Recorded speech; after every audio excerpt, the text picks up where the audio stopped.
If you want to know what can pry Nero Wolfe away from his fortress of routine, don't think in terms of gunshots or scandals. Try cheese. It was a Tuesday, which meant Fritz had rolled out his best camembert and a wedge of Stilton that had been properly ripened, along with a few accompaniments arranged like soldiers awaiting review. Wolfe had settled into his chair with the air of a man who might concede the existence of civilization, provided it continued to deliver cheese of that caliber.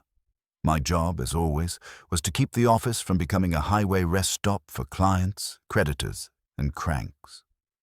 That's why the knock on the front door annoyed me. We weren't expecting anyone, and no one with a sane sense of self-preservation interrupts Wolfe when dairy is in progress. Still, I crossed the hall and opened it. She was about 30, trim, and carried the air of someone who believed she could talk her way into anywhere, an assumption that, to be fair, had probably gotten her this far.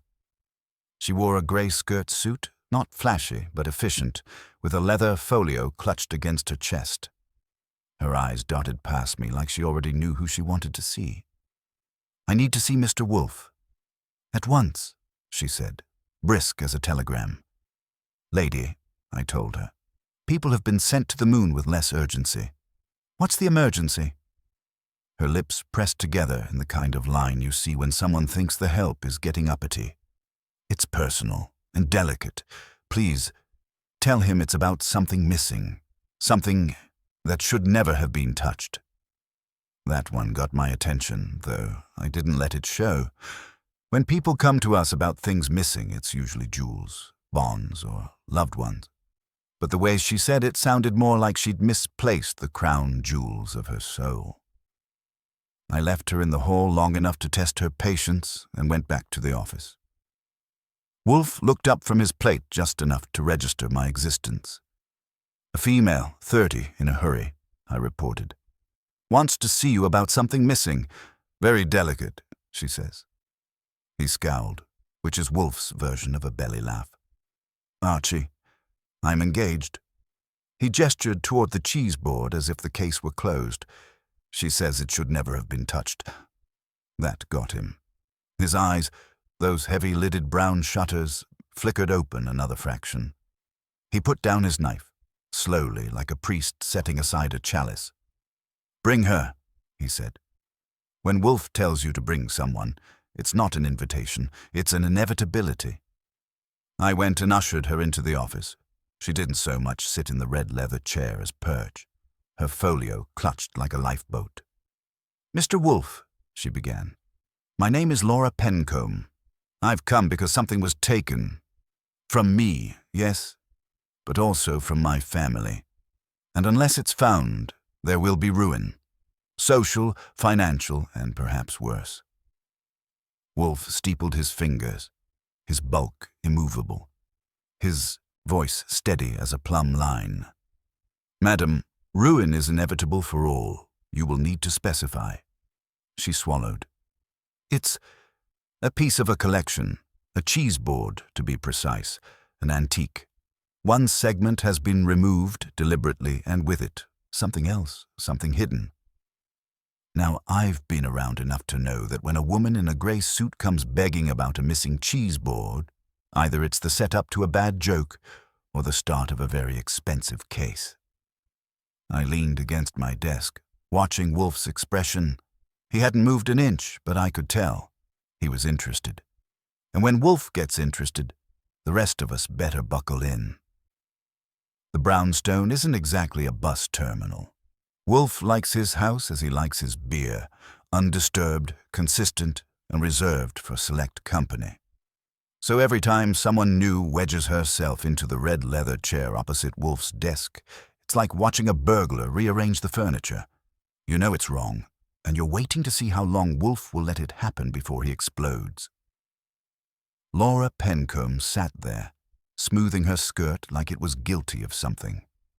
She had composure, but it wasn't the sort that came naturally. It was purchased at private schools, sharpened at charity galas, and polished in rooms where the chandeliers cost more than my yearly salary. Her hands, though, betrayed her. The knuckles were white where she clutched that folio, as though one wrong word from Wolfe might send her whole story scattering across the rug. Wolfe allowed her silence for exactly 10 seconds. He does that. Lets people think the weight of the room is on them. They usually crack by 6. Laura lasted until 10, which gave her above-average fortitude, but then he saved her the trouble. "Madam, your errand. Be specific."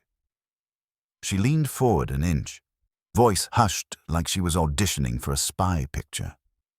"It is an heirloom, a cheeseboard, Georgian, inlaid walnut. It belonged to my great-grandmother, passed to my mother, and then to me. Or rather, it should have. It is not the sort of object one flaunts, but among certain circles, it is well known. And now, part of it is missing." "Part of it?" I asked, curious in spite of myself. "Did the mouse get greedy?" Her eyes flicked to me, sharp, but she kept her tone civil. "It is a circular board with wedges that lift out. Decorative, but functional. One of those wedges was stolen, removed quite deliberately from my dining room cabinet. I cannot report it to the police, at least not yet." "Because?" Wolfe's voice was patient, but carried enough weight to flatten a lesser explanation. She hesitated, then opened her folio and withdrew a photograph. Not a current one. Sepia, a little faded. A family gathering, everyone stiff and overdressed for the occasion. The cheeseboard sat at the center of the table like it was the guest of honor. "The missing wedge," she continued, "is hollow. Inside was a paper, sealed decades ago. My grandmother swore it contained, well, something of value. Financial, yes, but also reputational. A letter, proof. If it were to be revealed, it could ruin more than one household, and someone knows this." That was my cue to lean back and whistle, softly. "You're telling us your family secrets are tucked in a piece of dinnerware, and somebody decided it was time for a midnight snack." Her expression didn't flinch. "I'm telling you the missing piece of that board could be a weapon in the wrong hands. My family was wealthy, connected, and I know precisely who might have wanted it, but I cannot go to the police without inviting the very scandal I'm trying to prevent." Wolfe closed his eyes, which usually means either boredom or digestion. But I know the difference. This was interest, hidden, grudging interest. He spoke without opening them. "Your suspects." She inhaled, steadying herself. "My cousin, Edwin Hollis. He is ambitious, perpetually in debt, and far too eager to inherit what is not yet his. My brother-in-law, Victor Ames, who believes the family owes him reparations for some slight in business, and my mother's companion, Mrs. Lyle, who knows far too much for a servant, and has grown bold. There may be others, but those 3 had both motive and opportunity." I watched Wolfe as she spoke. His bulk didn't stir, but you could sense the gears turning. He doesn't take cases because they're tragic or urgent. He takes them because something itches in his brain and he can't rest until it's scratched. Finally, he opened his eyes. "You presume, madame, that I will involve myself in a domestic squabble over a curio." She stiffened. "This is not a curio. It is an instrument of blackmail if what is inside that wedge is revealed. Pfui." He lifted a hand, dismissive. "All human relations collapse into blackmail if you reduce them enough. You are here because you cannot trust your own kin, because you will not endure exposure, and because you are afraid. None of that interests me." I thought she'd bolt then, stand up and storm out, but she surprised me. She leaned in, chin high. "It should interest you, Mr. Wolfe, because whoever took it knew precisely what they were looking for, and they may come again. If not to me, then here. I found a note slipped under my door this morning." She unfolded a sheet from her folio and slid it across my desk. I picked it up. Block letters, typed, cut and pasted from a typewriter that belonged in a museum. It read, "The piece is only the beginning. What's hidden will surface. Be ready." That earned her another fraction of attention from Wolfe. He leaned forward, one great hand lowering onto the desk like a landslide. "You kept this from the police?" "Yes." "Why bring it here?" "Because," she said, locking eyes with him, "your brownstone has a reputation, Mr. Wolfe. People say nothing enters here without your permission. If I am in danger, or if my family is, there is no safer place to be, unless you refuse me." The silence that followed was thick enough to cut with Fritz's carving knife. Wolfe studied her, unmoving, weighing her words like slabs on a butcher's scale. Then he sighed. "Confound it, Archie. Show her out, and then return. We will discuss whether cheese should be imperiled by folly." Which, in Wolfe speak, meant the case wasn't dismissed. It had entered the brownstone. And from there, no matter how many wedges of antique dinnerware were involved, it wasn't leaving until Wolfe was done with it. If you ask Wolfe, every human being is a catalogue of weaknesses bound in skin. All you need to do is find the index. My job is to turn the pages. That meant paying calls on the 3 names Laura Pencombe had sketched out for us. I started with Edwin Hollis. Cousins have a way of resenting their wealthier relatives, especially when they have the family name without the family fortune. Edwin answered his door in a dressing gown that tried too hard to look casual. He was maybe mid-30s, thin hair slicked like it needed reinforcements, and a mustache that seemed glued on by ambition rather than genetics. "Mr. Goodwin," he said, after I had introduced myself. His handshake was dry, nervous. "You're here about what exactly?" "Your cousin Laura," I told him, strolling into his living room without waiting for an invite. "She seems to think a certain family trinket went walkabout." His face twitched. It was almost too quick to catch, but I've played this game before. "I don't know what you mean." "Of course you don't, but let's pretend you did. Any idea who might have lifted it?" He sank into a chair upholstered in something that had once been expensive, now just tired. "You've got it wrong. Laura exaggerates, always has. If something's missing, she probably misplaced it herself." "Right," I said. "And if I misplaced, say, your bank ledgers, would they show a few too many red figures?" That got him flushed. His eyes darted toward a desk piled with unopened mail. He covered badly. "My finances are none of your business." "True, but they might be the business of anyone who wanted leverage. A hollow wedge in a cheeseboard is a funny place to hide IOUs, but families are creative." He shot to his feet. "This interview is over." "Sure," I said, standing too. "But one last thing. If someone did take that piece, they knew what they were after, which means they were told, or they lived close enough to smell it. That narrows the field. Sleep on it, Edwin." He didn't offer a handshake on the way out.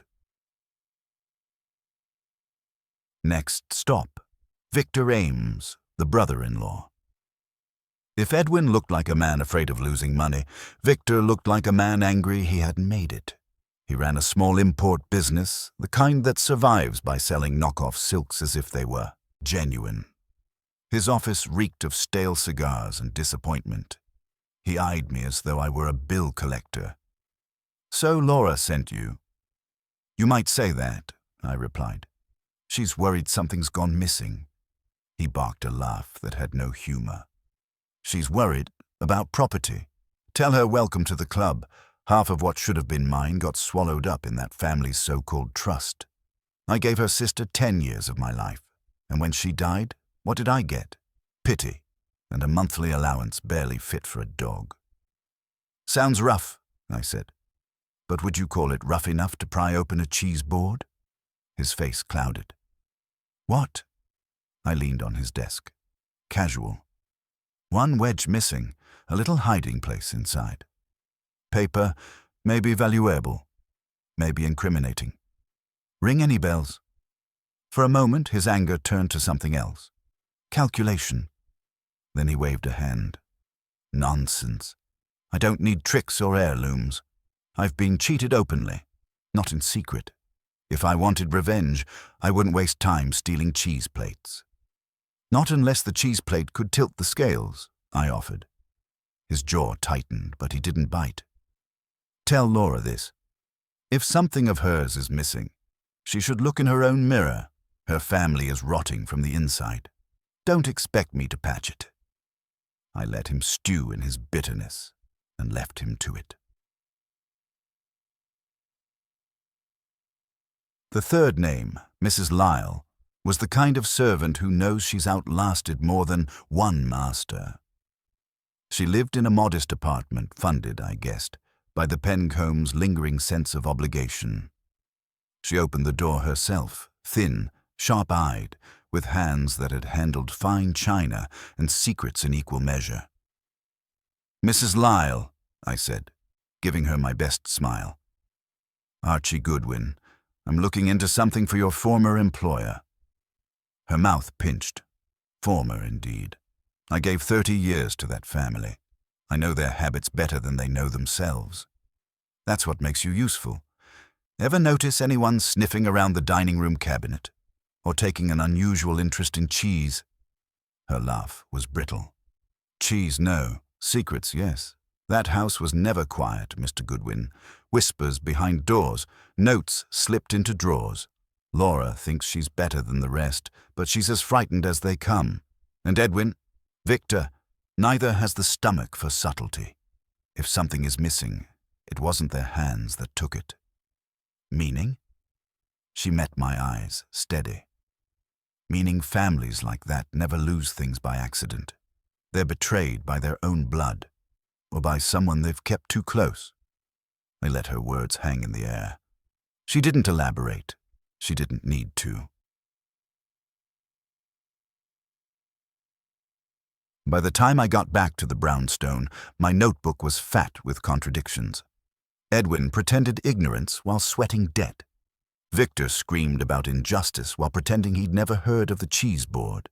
And Mrs. Lyle, calm and sharp, implied the whole family was a snake pit ready to bite itself.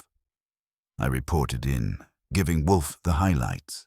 He listened, eyes half closed, while Fritz brought in a tray of biscuits and more cheese, like fate was mocking us. When I finished, Wolfe grunted. As expected, 3 people, each with motive sufficient to pilfer and exploit, each denying it. Phooey. Yeah, I said. But one of them knows more than they're letting on.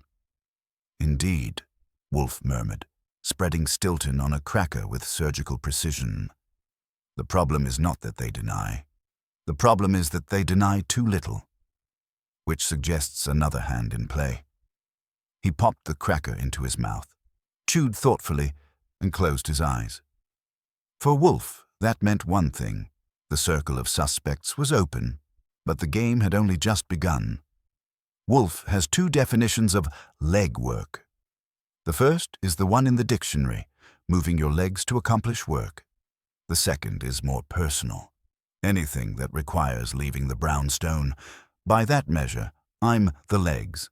He's the brain, and Fritz provides the calories to keep the whole contraption from falling apart. So when Wolfe muttered that the suspects deny too little, I knew what was coming. He wanted me out there again, stirring the pot until somebody boiled over. I started with Edwin Hollis. Men with debts don't sit still, and sure enough, he didn't.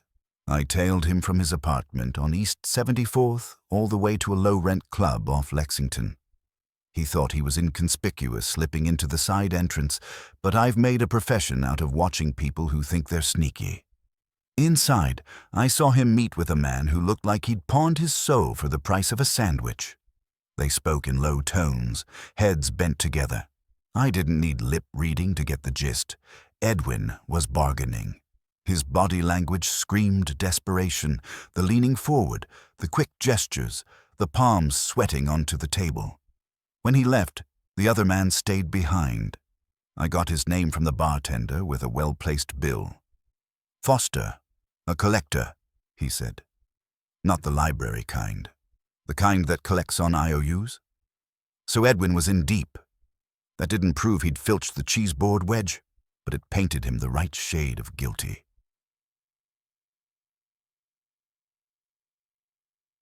Next, I dropped in on Victor Ames without an appointment.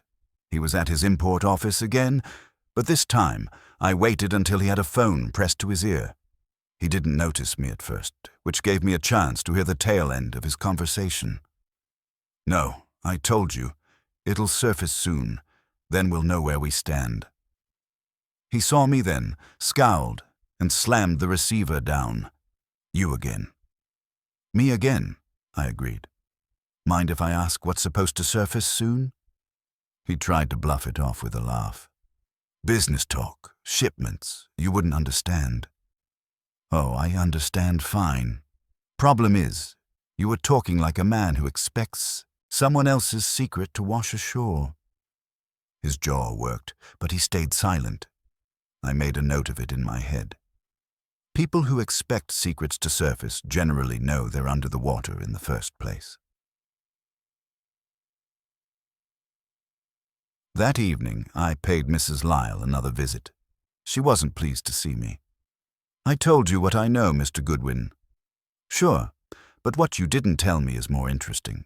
You hinted that betrayal comes from inside. Was that poetic generalizing, or did you mean Laura herself?" Her lips pinched tighter. "Miss Pencombe is proud. Too proud. If she says the piece was stolen, it was. But do not think she is innocent of every manipulation. In that house, everyone played games. Games with cheeseboards. Games with everything." She shut the door on me then, which is her way of saying the interview was over. Still, her words stuck. Proud people make enemies without even realizing they're tallying up the score. By the time I got back to the brownstone, Wolfe had migrated from his desk to the orchids upstairs. I let him be. Interrupting Wolfe in the plant rooms is like stepping on consecrated ground. I waited in the office until he returned, a good half-hour later, smelling faintly of humidity and blossoms. "Well," he said, lowering himself into his chair. I gave him the rundown. Edwin's meeting with Foster, Victor's cryptic phone call, Mrs. Lyle's implication that Laura might not be as stainless as she looked. Wolfe listened, chewing it all the way down without a word. When I finished, he poured himself a glass of beer and sipped before responding. "As expected," he said. "That's your verdict? I sweat my shoes off across half the city, and all you give me is, as expected." He closed his eyes. "What you call sweat, I call verification. Each of them touches the matter obliquely. None grasp it. Therefore, the hand that stole the wedge was not reaching for novelty. It was reaching for necessity." "Meaning?" "Meaning," he said, eyes opening now, sharp as blades. "We must look not at who profits, but at who cannot afford exposure. Edwin's debts are trivial compared to scandal. Victor's grievances are petty compared to shame. Mrs. Lyle has nothing to lose but employment. Therefore, there is another." That was Wolfe's way. He ruled suspects in by ruling others out. "Another like who?" I asked. "Like the unknown hand that placed the note under Miss Pencombe's door." He set his beer down. "Bring her here tomorrow morning. We shall dislodge her restraint. She has told us less than half."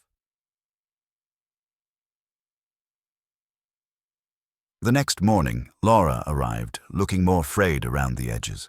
Her suit was still sharp, but her eyes were ringed with a shadow you don't buy in a department store. Wolfe let her sit in silence until she squirmed. Finally, he said, "Madame, you are withholding." She fled. "I've told you everything." "Pfui." He leaned forward, heavy, inexorable. "You have told us the cheeseboard wedge is missing. You have told us it contains a sealed paper. You have not told us what the paper says." Her fingers twisted the folio. "Because I don't know." "Do not lie to me," Wolfe said softly. "And I'll admit, even I felt a chill." "You know, or you suspect?" "Which?" Her silence was an answer in itself. At last, she whispered, "I suspect. My grandmother once said it contained a confession, a letter implicating our family in dealings that should never see daylight. If it is revealed—" "Yes," Wolfe cut in, "ruin, etc." So you have said. Very well. Archie. Yeah? Tomorrow we will disturb the circle.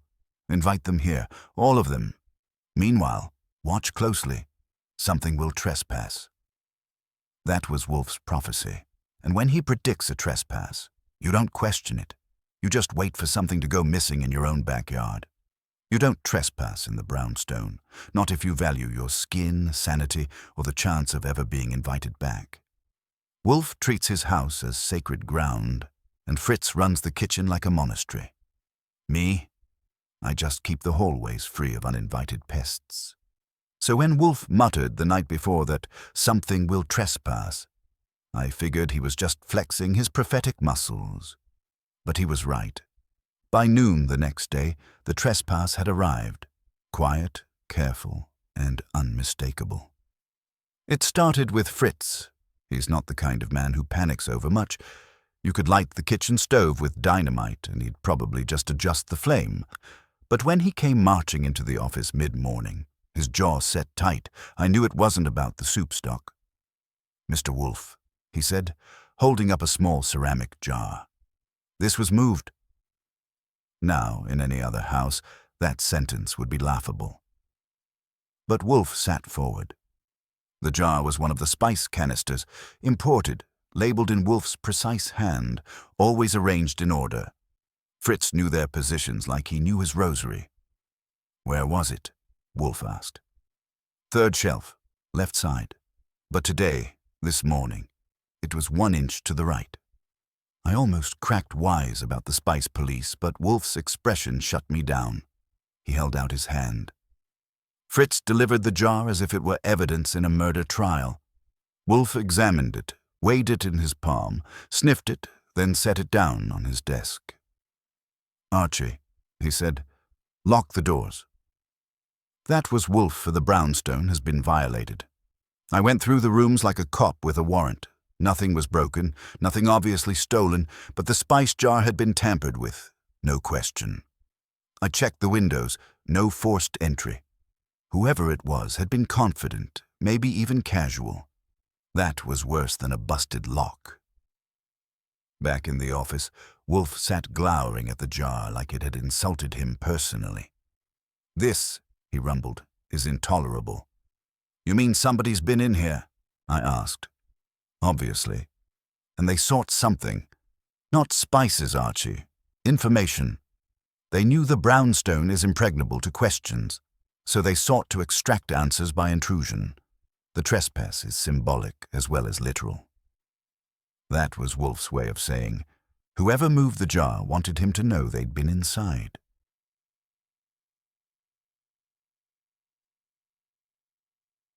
Laura Pencombe arrived soon after, right on schedule for the Disturb the Circle plan. I debated telling her about the trespass, but Wolfe gave me a look that nailed my tongue down. He wanted her calm, not hysterical. She came with fresh nerves, wringing her hands, claiming she hadn't slept. Wolfe listened, nodded, and dismissed her with the instruction to return that evening for the gathering of suspects. When she left, I asked, "You think she's the one who tampered?" "No," Wolfe said. "She lacks the daring, but one of the others does not." That afternoon, I tailed Edwin again. He was meeting with Foster, same dive bar, same desperation, but this time I caught a snippet. Inside the house, I swear it. That perked my ears. Edwin had been inside a house, either his cousin's or ours. If he'd been bold enough to sneak into the brownstone, he'd be dumber than I'd pegged him. Which is saying something. I called Wolfe from a payphone. He listened, grunted, and hung up without thanks. Classic. Next, I checked in on Victor. His office was closed, blinds drawn. I knocked, no answer. When I peeked through a crack, I saw him hunched over papers, head in hands. He wasn't out carousing, he was sweating bullets. That suggested the wedge's contents were either close to surfacing or close to bankrupting him. By 5 o'clock, back at the brownstone, the place had been reset to Wolfe's standards. Fritz had restored the spice jar, but Wolfe wouldn't let it drop. At 6 sharp, the suspects began to arrive. Edwin first, twitchy as a rabbit in hunting season. Then Victor, sullen, shoulders hunched, eyes darting like he expected creditors to jump from behind the furniture. Last was Mrs. Lyle, calm and deliberate, carrying herself like she was the only one who knew where the skeletons were buried. Laura came last, her presence a strange mix of guest and hostage. Wolfe sat behind his desk like a judge preparing to open court. I hovered near the door, ready to play usher, guard, or referee. He let them all sit, watching them shift in the red chairs, and only then said, "Someone has committed a trespass. Not in your family home. Here, in this house. They entered unseen, disturbed what should not be disturbed, and left a signal of their impudence." That landed like a thunderclap. Edwin blinked. Victor swore under his breath. Mrs. Lyle's expression didn't budge, and Laura paled. Wolfe raised a finger. "You're here because one of you believes yourself cunning. I assure you, you're not." That was the moment. Wolfe had declared war, and the brownstone was no longer neutral ground. Whoever had shifted that spice jar had not only poked the bear, they'd stepped into his cave, and the bear wasn't planning to let them leave without a story. There are few things that make Nero Wolfe stir from his chair against his will: women, weather, and violation of his sanctuary. We'd already had the second and a brush of the third. The weather had turned damp, with a drizzle that streaked the office windows and made the brownstone feel more like a fortress than a home. But when you find your fortress has eyes peering in, the walls suddenly don't feel so thick. It was around midnight when I heard it, a faint scrape against the fire escape outside my room. Now I've been with Wolfe long enough to know the difference between a cat and a man, and this was no cat. I slipped the safety off my revolver and moved quiet to the window. There he was, a silhouette, crouched low, fumbling with something metallic. Maybe binoculars, maybe a camera. He wasn't breaking in, just watching. I flung the sash up and barked, "How's the view?" He jerked like a puppet yanked by a string, dropped his gadget, and scrambled down the escape faster than a rat with a terrier on its tail. By the time I hit the street, he'd vanished into the drizzle. The gadget was gone too. He'd had the sense to snatch it up. I came back upstairs and reported to Wolfe. He didn't curse, didn't fume. He just shut his eyes and breathed once through his nose. That was Wolfe's version of turning red and smashing furniture. "They have shifted," he said. "The trespass was an insult. Now it is reconnaissance." "Meaning?" I said. "We're under surveillance." "Indeed. And that means our adversary is no longer content to watch from the periphery. They will press closer. We must press back." He reached for the phone. That was a rare move, Wolfe calling someone himself instead of sending me. He dialed slowly, heavily, as if each number was a nail in a coffin. When the other end picked up, he said, "Panzer." That was all. No greeting, no pleasantry. He listened a moment, gave a brief set of instructions, and hung up. "Saul?" I asked. "Yes. He will watch the watchers. Whoever dares to set eyes on this house will have Saul's eyes upon them. If you don't know Saul Panzer, then you don't know what competence looks like in human form. He could tail a man through Times Square at rush hour without being noticed, and he could dig dirt in dry soil. If Wolfe was the brain and I was the legs, Saul was the shadow that tied it all together. The next morning, Wolfe held a conference. The suspects had been rattled the night before, and he wanted to squeeze harder. He summoned them all again. An unusual move. Normally he preferred a slow simmer, but now he was turning up the flame. They filed in, Edwin with dark circles under his eyes, Victor with his nerves frayed, Mrs. Lyle steady as ever, and Laura trailing behind, clinging to a handkerchief like it might keep her afloat. Wolfe wasted no time. "Last night," he began, "someone spied upon this house. I do not tolerate such indignities. Whoever seeks advantage by subterfuge must understand. It will not serve." Edwin blurted, "It wasn't me. I've never—" "Silence," Wolfe thundered. "When I require your babble, I shall request it." Victor tried to smother a laugh, but it came out brittle, almost hysterical. Mrs. Lyle simply watched Wolfe with those flat, unreadable eyes. Laura trembled, and I half expected her to faint. Wolfe noticed but ignored it. "You were brought here," he continued, "because the will's destruction was an act of cowardice. That cowardice is now compounded by intrusion. I will resolve it, but first you will remain available. None of you will attempt to flee the city. If you do, Mr. Goodwin will know, and your retreat will be interpreted as guilt." Edwin muttered, "You can't." But Wolfe cut him short with a single raised hand. That hand weighed more than a gavel. After the conference, Saul checked in. He'd been watching the block since dawn. "There's a sedan," he said, his voice as flat as his fedora brim. "Parked 2 doors down, doesn't move, doesn't smoke, doesn't breathe. 2 men inside, both too neat for the neighborhood. They're not watching the street, they're watching you." That was the nail in it. Whoever was behind this wasn't just a meddling cousin or desperate uncle. This had layers. Money was probably one of them, but there was more.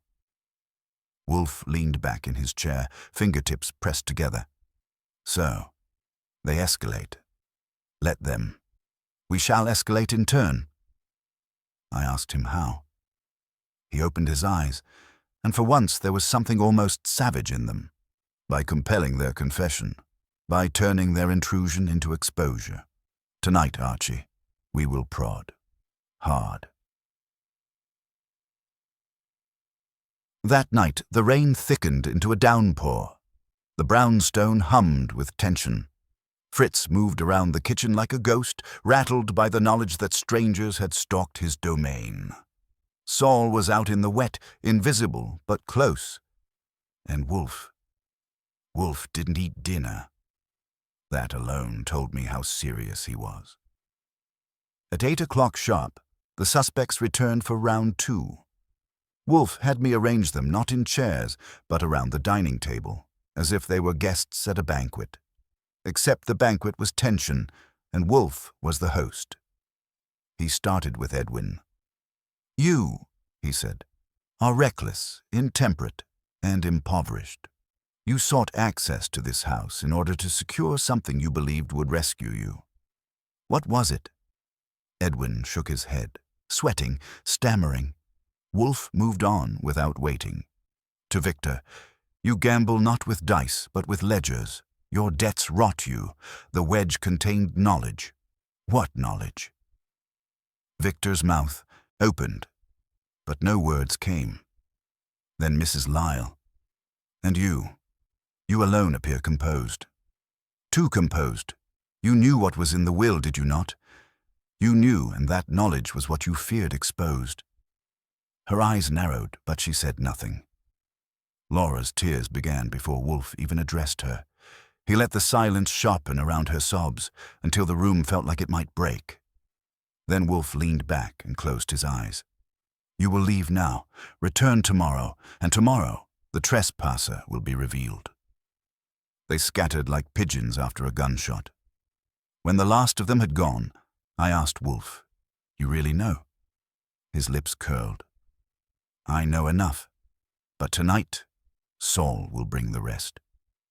And with that, he finally rang for Fritz to bring him dinner. The next morning smelled of damp wool and fried sausage. I was on my second cup of coffee and halfway through a plate of Fritz's latest experiment with Bavarian lynx when Saul rang the bell. He never wastes time, and he never arrives unannounced unless he's got something worth delivering. I let him in. He hung his hat and coat as neatly as a man hanging his conscience on a hook, then followed me into the office. Wolfe was in his chair, as immovable as ever, cradling his yellow silk handkerchief like it was both shield and weapon. Saul gave his report with the efficiency of a man dictating weather conditions. The sedan last night was out of Newark. Rented under a false name, but I traced the clerk's copy. Cash deposit, no driver's license shown, just a smooth talker who slipped the kid a 20. I tailed them after they left the block. They went straight to the Montclair Hotel, uptown. Registered? Wolfe asked. Not in their names. They used the name K. Bertram. Room 509. I got a look inside. One's a hired snoop, ex-policeman named Barney Symes. The other's a hanger-on, part-time muscle, goes by Kero. They've been paid to watch this house. Paid well. By whom? Wolfe asked softly, as if the words themselves were bait. Saul allowed himself the faintest smile. A woman. She came at 10 p.m. Sharp features, silver hair done up neat. She carried herself like she expected every door to open without knocking. Paid Symes in cash, crisp bills. I tailed her too. She took a cab to East 78th. Address belongs to Mrs. Agnes Lyle. That landed like a brick in the quiet office. I glanced at Wolfe. He didn't twitch. He only shifted his handkerchief once across his lips. So it was Mrs. Lyle, the widow, the one who'd seemed like granite carved into female form. "Pfui," Wolfe said at last, his voice no louder than a bee's hum. "She offends me." That was Wolfe's declaration of war. After Saul left, Wolfe set me on errands. I was to pay a call on Edwin Harper, the twitchy cousin, and rattle him with a few carefully phrased questions. Then, if he sweated enough, I was to swing over to Victor and press on the subject of his debts. Wolfe's strategy wasn't subtle now. It was provocation, pure and simple. If you prod a rat in a corner long enough, it'll show you its teeth. I started with Edwin. He was holed up in a cheap furnished apartment that smelled like cigar stubs and failure. When I mentioned the will and the wedge, his hands shook so badly I half expected him to drop his cigarette in his lap. "You don't understand," he stammered.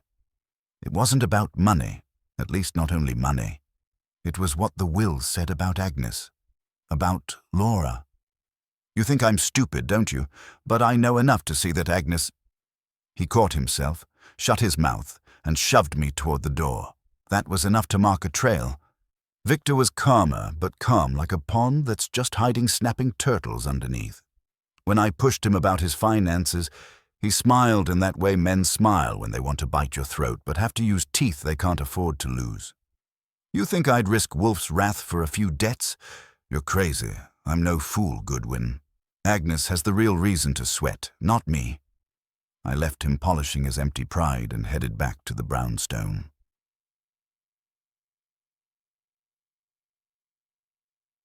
When I delivered my notes, Wolfe absorbed them with the serenity of a man digesting a 7-course meal.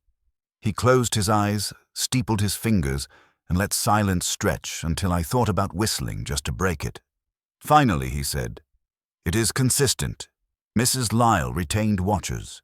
Edwin fears what the will said of her. Victor diverts blame toward her. Laura weeps, and her tears are genuine. There is the fulcrum." "What fulcrum?" I asked. He opened his eyes and fixed me like a specimen under glass. "The will. The missing wedge contained knowledge. That knowledge was about Agnes Lyle. Therefore, her destruction of it is probable. Her fear of exposure explains her trespass. The watchers confirm it. But the precise content, the sting, Archie, remains veiled. Tonight we shall tear away the veil." "How?" I asked. "By forcing convergence. They will all be here, not in parts, not in relays. Together." "That's your standard office gathering?" "No," Wolfe said, settling deeper into his chair. "This will be theater. Tonight I will not merely question. I will expose. Mrs. Lyle will attempt resistance. Edwin will falter. Victor will collapse. Laura will weep, and the truth will stand revealed." He closed his eyes again. That meant I was dismissed, though I stuck around long enough to see him wave Fritz in for beer and cheese.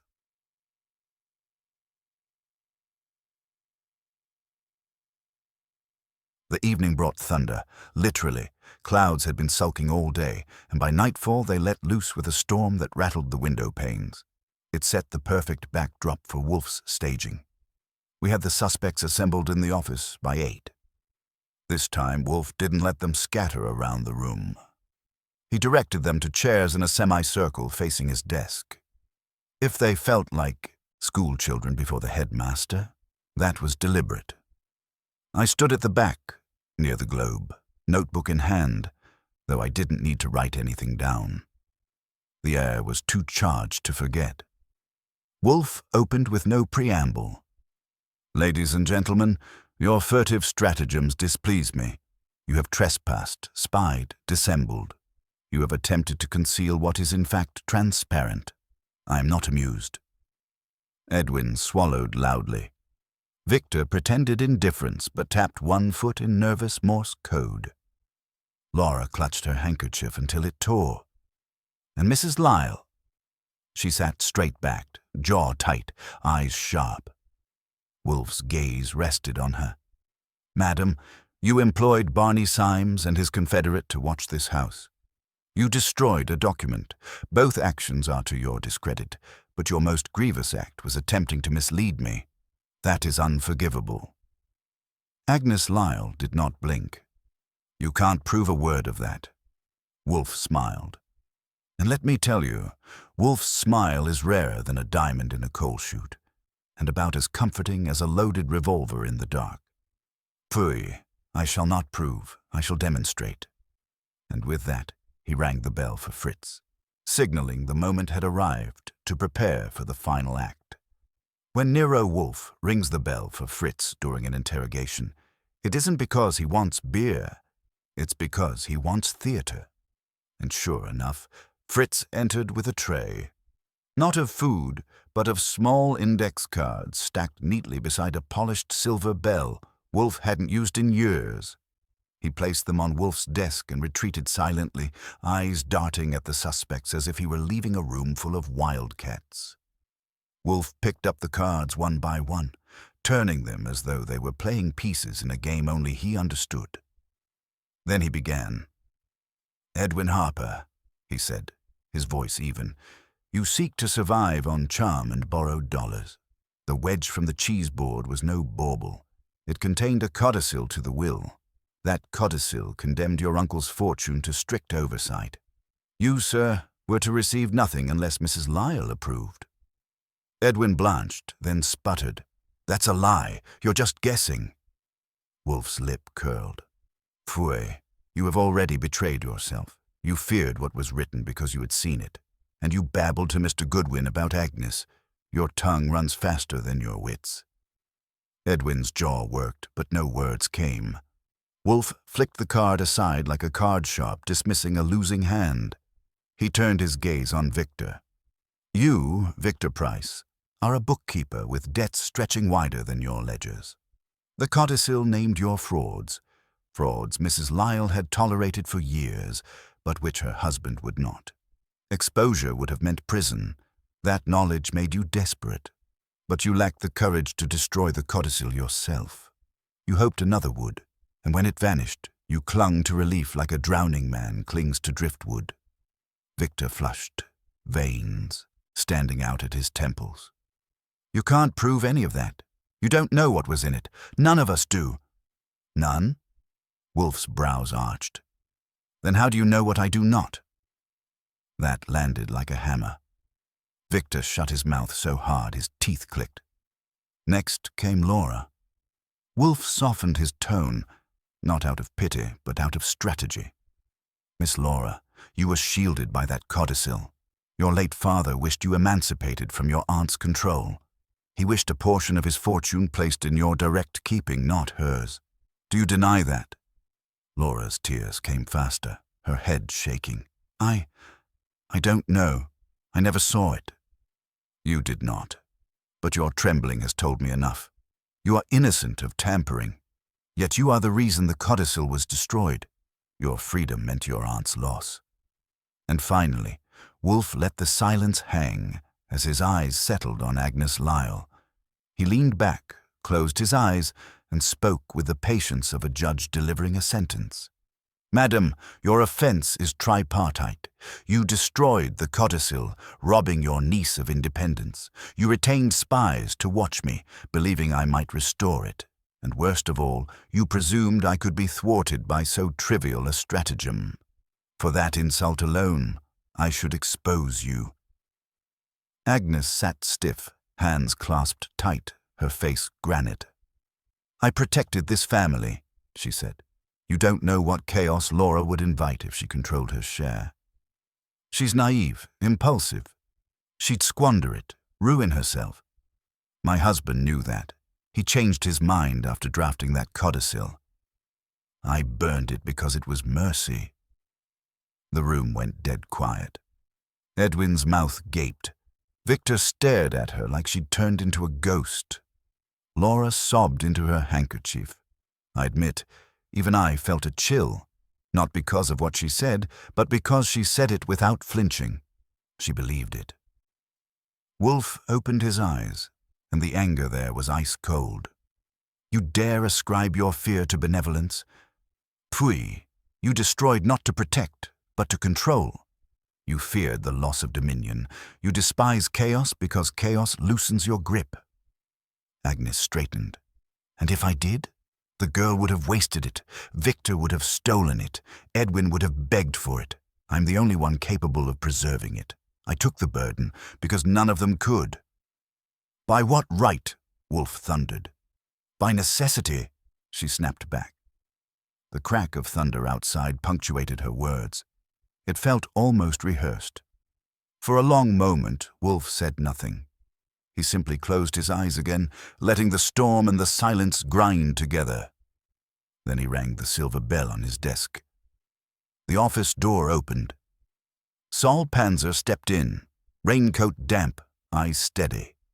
In his hand was a manila envelope. He handed it to Wolfe, nodded once, and stepped back.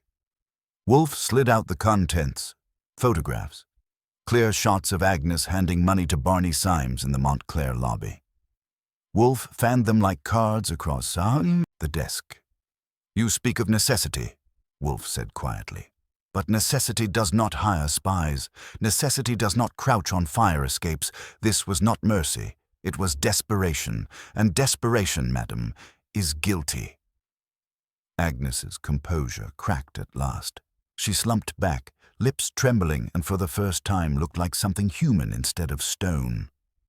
Wolfe placed the final card down and folded his hands. The law may or may not trouble you, but you are done here. The girl will have what was meant for her, and you, Mrs. Lyle, will live with the knowledge that your scheming failed because you underestimated one simple fact. I do not tolerate trespass. The silence that followed wasn't relief. It was stunned exhaustion. Edwin looked like a man reprieved from the gallows. Victor sagged with a bitter laugh. Laura wept quietly, but this time her tears had something like hope in them. Wolfe closed his eyes, signaling the performance was over. Archie, show them out. I did. And if they stumbled into the storm like sleepwalkers, I didn't blame them. They'd just been through Wolfe's crucible, and no one comes out unscathed. If you've never heard Nero Wolfe in full reveal mode, imagine a cathedral organ played by one finger, slow, deliberate, resonant enough to shake the stone. He didn't rush, didn't gloat, didn't even raise his voice. He just let the deductions drop, one by one, like iron weights that no one in the room could lift. The suspects had barely recovered from Saul's photographs when Wolfe leaned forward. His bulk didn't move often, but when it did, the effect was seismic. Your conduct, he said to Mrs. Lyle, was not only destructive but foolish. You burned the codicil, yes, but you erred in presuming its disappearance would erase its intent. You failed to consider that Mr. Goodwin saw the wedge before it vanished. 4 sets of eyes turned to me. I kept my poker face. Wolfe was stretching the truth, of course. I'd seen the thing, sure, but I hadn't read the codicil in detail. That didn't matter. Wolfe's word alone was enough to transform possibility into fact. The codicil, Wolfe continued, stipulated 3 points. First, that Edwin Harper receive nothing without your approval, Mrs. Lyle, as he had already wasted 2 advances. Second, that Victor Price's services to the estate be ended and his accounts subjected to independent audit. Third, that Laura should inherit her portion directly in her own name, free of your control. Laura gasped. Edwin muttered something like a prayer. Victor swore under his breath. Wolfe ignored them. His gaze stayed on Agnes Lyle like a hawk fixing its prey. Each of you had motive. Edwin to beg, plead, or pilfer. Victor to prevent exposure, and you, madam, to preserve your dominion. But only one among you destroyed the document. That act was yours. Agnes's lips were bloodless. You can't prove I burned it. Proof is the idol of courts, Wolfe said dismissively. I require only certainty. You arranged surveillance. You lied. You attempted to divert suspicion. These are the acts of guilt, and beyond all, your demeanor betrays you. You call your sabotage mercy. No innocent ever calls guilt by such a name. Edwin barked out. So what happens now? Do we call the cops? What's she going to be charged with? Burning paper? Wolfe shifted his gaze lazily. Fatuous young man, it is not my duty to charge. The law may act or may not, but your aunt's grip is broken. That is the essential result. Victor leaned forward, bitterness souring his voice. So she's ruined me for nothing. If the codicil's gone, then what evidence is left? Wolfe let his eyelids drift shut. Enough. The estate's executors may find your ledgers instructive, Mr. Price. You would do well to seek counsel. You will need it. Victor cursed again, this time louder, but no one paid him mind. Laura spoke softly, almost whispering. So, father truly wanted me free. Wolfe opened his eyes and, for once, softened. Just a touch. Yes, that was his intent, and intent has weight. Even deprived of the parchment, the fact remains. You may, with competent representation, secure your share. Laura covered her mouth with her hand, tears spilling silently. If Wolfe was moved by the sight, he didn't show it, but I noticed he didn't ring for Fritz to hurry them out either. Mrs. Lyle rose slowly, like a toppled statue trying to right itself. You think you've won, she said, her voice trembling between rage and fatigue. But all you've done is tear apart a family. Edwin's a wastrel. Victor's a criminal. Laura's a child. My husband understood that. I carried the weight because none of them could. Wolfe's response was calm, almost gentle, which made it cut sharper. No, madam. You carried it because you desired to. You confused control with stewardship. You mistook tyranny for guardianship. That is your folly. Her eyes blazed. For a second I thought she'd strike him, but she didn't. She simply gathered her coat, chin high, and strode to the door. I let her out, without a word. Victor followed, muttering, and Edwin stumbled after, looking like a man who'd seen a ghost. Laura lingered, but Wolfe gave a slight nod, and I guided her out too. When the door finally shut and silence returned, Wolfe exhaled like a mountain shifting. He leaned back, reached for his beer, and took a slow swallow. That, he said, is concluded. I leaned against the globe and asked, Concluded how? The will's still ashes. The money's still tangled. Nobody's in handcuffs. Wolfe wiped his mouth delicately with the yellow handkerchief. I have no appetite for handcuffs. Justice need not be judicial. Agnes Lyle has lost her dominion. Edwin and Victor are exposed as the vermin they are. Laura may yet claim her freedom. That is equilibrium. That is... Enough. I whistled low. You call that justice? I call it, Wolfe said, rectification.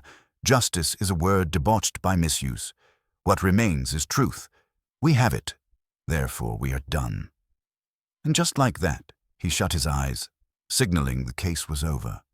For Wolfe, maybe it was. But I couldn't shake the picture of Agnes Lyle walking out into the storm, beaten, yes, but still carrying that iron pride. A woman like that didn't fold easy. She might come back in one way or another.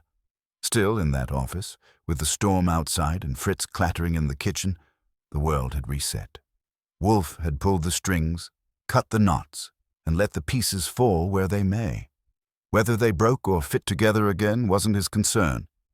And me, I just poured myself another beer and figured tomorrow would bring another knock at the door. The brownstone after a case is like a stage after the curtain drops. The lights are out, the audience is gone, and what's left is the smell of dust, sweat, and echoes. Some nights it fades quick.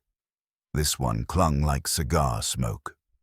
I cleaned up the office, sliding ashtrays back to their corners, setting chairs straight, and wondering how long the stink of Lyle family drama would hang in the rugs. Wolfe, of course, was already in retreat.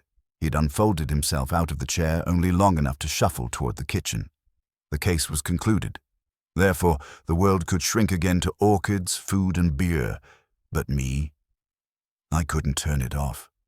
The faces kept playing in my head. Laura's shock melting into tears, Edwin's sickly grin collapsing into panic, Victor's bitterness leaking like acid, and Agnes Lyle's pride, tall and unbroken even when Wolfe skewered her with the truth. I'd seen guilty people rage, cry, even confess. But Agnes, she walked out with the dignity of a queen whose crown had slipped but not fallen. You had to almost admire her. Almost. I found Wolfe in the dining room, already settled at the table. Fritz had served him a plate of beef roulades with potatoes so soft they practically sighed. Wolfe ate with the solemnity of a priest receiving communion. I poured myself coffee and sat opposite. "You didn't seem to mind," I said, "that there won't be any neat ending with badges and headlines. No jury, no cell, no handcuffs." Wolfe swallowed, dabbed his lips, and gave me the half-glare reserved for when I was stating the obvious. "The law," he said, "is blunt. I am precise. The law punishes acts. I expose truth. These are not identical pursuits." "Yeah, but without acts, truth just sits there." "Not so. Laura Lyle will not forget what was revealed tonight. Nor will her uncle and cousin. Whether the law moves or not, their balance is destroyed. That is consequence." I sipped the coffee, bitter and black. You know what nags me. Agnes didn't deny her guilt in the end. She admitted it in her own way, said she carried the weight because no one else could, and she believed it. You think maybe she was right, that the others really couldn't handle the estate? Wolfe's fork paused midway to his mouth. His eyes narrowed. Bah! Self-justification. The narcotic of tyrants. Children say they govern dolls. Despots say they govern nations. Agnes governed her family, not from necessity, but from appetite. He finished the bite and leaned back, satisfied. Responsibility thrust upon the unwilling is tragedy. Responsibility seized by the eager is tyranny. That was Wolfe for you, turning family squabbles into philosophy, and the worst part was, he wasn't wrong. Fritz cleared the plates and left us to the silence. Wolfe leaned back, fingers steepled, lids drooping. I knew the signs. He was about 3 minutes from shutting his eyes and drifting into postprandial bliss, the world dismissed like a tiresome visitor. But I wasn't ready yet. "Boss," I said, "suppose Agnes fights back. Lawyers, tricks, pressure. You think Laura's got a chance?" He opened one eye, sighed through his nose. "She has more than she had. If she has sense, she will find competent counsel. She must learn that freedom is not a gift, but a claim. One must assert it or lose it." I grinned. That sounds almost paternal. "Pa." He closed the eye again. "Do not impugn me with sentiment. I observe only that her position is stronger today than yesterday. That suffices." The silence stretched again. Outside, the storm had blown off, leaving the city soaked and still. Somewhere, Edwin was probably trying to drown his nerves in whiskey. Victor might already be tearing ledgers to shreds. Agnes, I pictured, sitting upright in her mansion like a general in retreat, already plotting the next campaign. And Laura, maybe she was sleeping for the first time in years without feeling the strings on her wrists. I stood, stretched, and headed for the office to grab my coat. Wolfe didn't move.